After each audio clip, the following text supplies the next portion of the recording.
As I'm telling you a story of my mother and how I knocked on her cave 10 years after my marriage to tell her my son must know everything. A few years ago, only two years ago, I was by my mother's cave, and it became so many years. Now I'm 64, that was 62.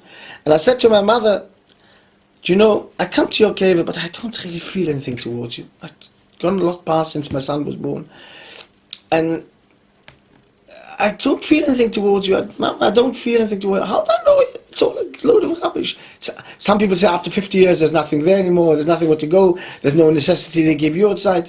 62 years, what is there something in it where I come? Do you hear my tefillahs? Do I connect to you? I said to her, you know, Mama, I said, I want to be able to daven for 1 week. Burich, Atu, Hashem, Melechayni, Melech, Olam, every word. Look inside the Siddur and read every word. Not recognize every word, not know it's there and recognize, oh yes, yes.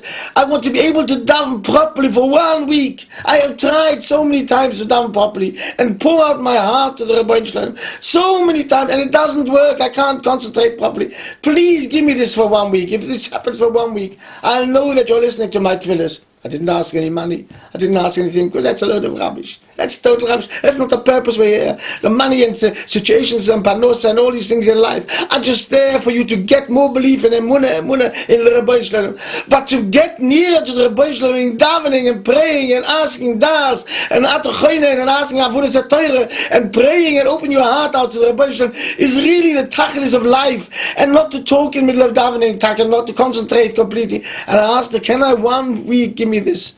I'll tell you something. I came home from the yacht site.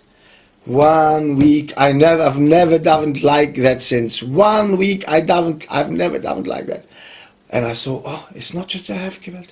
It's not such a stupid world. There is a Rebbe Shalom, there is my belief. I don't understand everything, like I explained before. My das is limited. I can only understand from when I'm born, just about, to when I die, just about. And I can't understand before I'm born and to when I'm dead, because nobody's ever come back to explain it, and nobody's gone back to me before he's born. All this hypnosis business is a load of rubbish, because all these people who come back never become the road sweep of in the time of King George. They all become some maid servant or King George or something like that important himself. They never become some schmatter in the street. So there's a load of rubbish. You can't go back to before you were born. God has made a barrier. Bang! He won't let you go back, and he won't let you go forward. And very rarely has it ever happened that somebody has come in a dream and told somebody, by the gross mother, they say stories, but this is all stories and everything else. But daily you can't go to after you are dead. Nobody really knows. If somebody knows, then somebody knows. First of all, he's not telling us, and nobody knows. Nobody knows what happens after you're dead. The Chochmah is to believe in life, that everything is from the Rabbi Shalom. That's the Chochmah of life. That's what the Rabbi Shalom gave life for. And to believe, and if you believe, and if you daven, and you can pray, and you can ask the Rabbi Shalom. Believe me, I've prayed after that lots of times to get to that same darga of tefillah that I had that week, and it's never happened.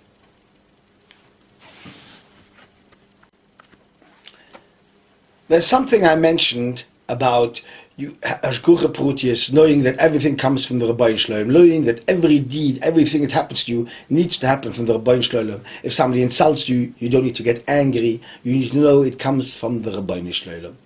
And really, that is the tool of Shulam Bayis. In Shulam Bayis, I'm now, Baruch Hashem, married 40 years. It was yesterday or the day before, I don't know. Yeah, it was the day before yesterday. Anyway, we send it in 20, like they say. But when we got married, people said we would get divorced.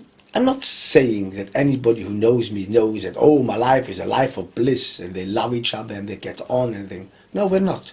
We are two different people, and will always stay as two different people. The point is knowing that she's the Ezer Kenegdoi, and you are her Ezer Kenegdoi. And each one helps each other to survive in life, to learn their midas. By me, every time she says something, and I eat something because even though I don't like it, because she made it and I don't want to insult her, or she does something for me, that is the Rabbi Shalom there. That is breaking your midas. That is knowing this is your zivik, and you have to live with this person together. It's the same thing as shomim chapasayim ve'einu meshivim, going to a shir and somebody insults you, and you know, but you're talking right. He says, what are you talking about, a load of rubbish, or Magid Shir or anybody else? And you decide, Yes, I listen to it and finish. You don't understand what I'm saying. I'm explaining very well, and most probably I deserve this insult. By accepting this insult, you are believing in the Rabbi Shalom. You are believing in Ashguche Prutis. You are believing in every deed comes from the Rabbi Shalom. And there's Yata Deshmaya. There can be, and that's why there's a Hava Achva Reis in a couple. A couple who believe that every deed comes from the Rabbi Shalom. Every movement is from the Rabbi Shalom. The partner you have married is from the Rabbi Shalom. And if you have to go through a person who wants to change things in you and agrees with you, or doesn't agree with you, or wants to say this, and the person agrees with you only not really wanting to agree with you, but she agrees with you because she doesn't want to make machlokes, and you agree with her because you don't want to make machlokes. That is also in midas. That is what the Torah is about. That's what Torah teaches us in every aspect of the Torah. And every time we see the Cheretz Kadmei Torah, when Avraham Avinu, Yitzchak, Yaakov, the Shvutim, every time we see midas, we see behavior. The whole Sefer Bereshis hasn't got many mitzvahs, just behavioral mitzvahs. How to behave and what they did and what the Chaim HaKudosh discussed it a lot of times, and other Mefarshim discussed it a lot of times. How to behave to one another. How to behave and not getting angry. You don't get angry. What do you get angry for? Angry, the Rebbe Shalom made this should happen. If somebody breaks something, you have to teach yourself not to get angry. Of course you get angry. Because the tibius is to get angry. But you have to say, no, I mustn't get angry. It's from the Rebbe Shalom. You get angry in the first minute and then you stop. You control yourself. You teach yourself to break in the middles. Break in your behavior. Breaking your behavior is the biggest nachas riach the Rebbe Shalom has got. Because he gives you a nefesh of Bahamias. And you've got a neshama inside you, which they fight. The nefesh of Bahamias is trying to perfect in life everything. And that life doesn't have to be perfection everything. So, there is a Oisha and there's a Uni. Not everybody is a Oisha. And so not, the Oisha is not always happy and the Uni is not always sad. It's not ambition to have money. If you say somebody, wer sucht ambition ist zusammen zum Geld? Somebody said to me once, der weiß ich Ruhl, der Ziege sucht Ashiris. I said, and who says my Ashiris is not the children? I heard once one of the Rav Kamievsky, his father said to him, somebody said he takes everything. He takes the Santa Cruz and he takes the Amida Lebruche. And he said it's a skill of Ashiris. So somebody said to him, where's your Ashiris? He said, and what's about my son? Is that not Ashiris? There's such a lot of different. Is there not Ashiris in Seichel? Is it Ein Uni Ele Bedas? There's such a lot of ways of Ashiris. Is that only Ashiris in money terms? Does always everything mean money? Having Ashguche Prutis and having a minute makes you a happy person in life. You don't feel you missed a job. You don't feel, well, it doesn't come my way. It doesn't come my way. I put on the lottery £1 a week. £1 a week. And when I did that, I stopped playing the pools. Why? If there's something beshared, I've done a stadless. I've often been tempted, oh, it's a big lottery this week, a big jackpot. Put on 2 numbers. What do I need 2 numbers for? If I should win, then I will win with this 1 number. And that's a minute. That is emunah. Not buying 2 numbers is emunah. Is my emunah. Is I'm working on emunah. That's so much.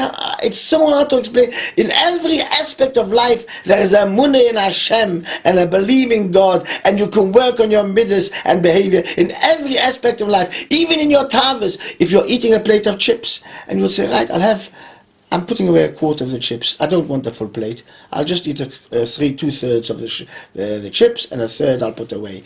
To show I don't have to eat a lot. A little bit may stay over, which I want, which I will not have. Controlling yourself, working on yourself. That's the same thing as not looking up in your davening, not looking up in the Bashvias by night when you say the thing. Not only not talking, not looking out of the tikkun leil Shvias the whole night. Come on, just looking up. If you have to get up once because you need a drink or you need a toilet, you get up for a minute and you avoid a person. You don't even hear what anybody else is talking and wasting his time. That is emunah. Every deed you do is emunah. Believe me, whether it's a friar or a frummer, anybody is doing a little bit of effort to become nearer to the Rabbi Shalom. That is what the Rabbi Shalom is waiting for all these years for your life to be on this world.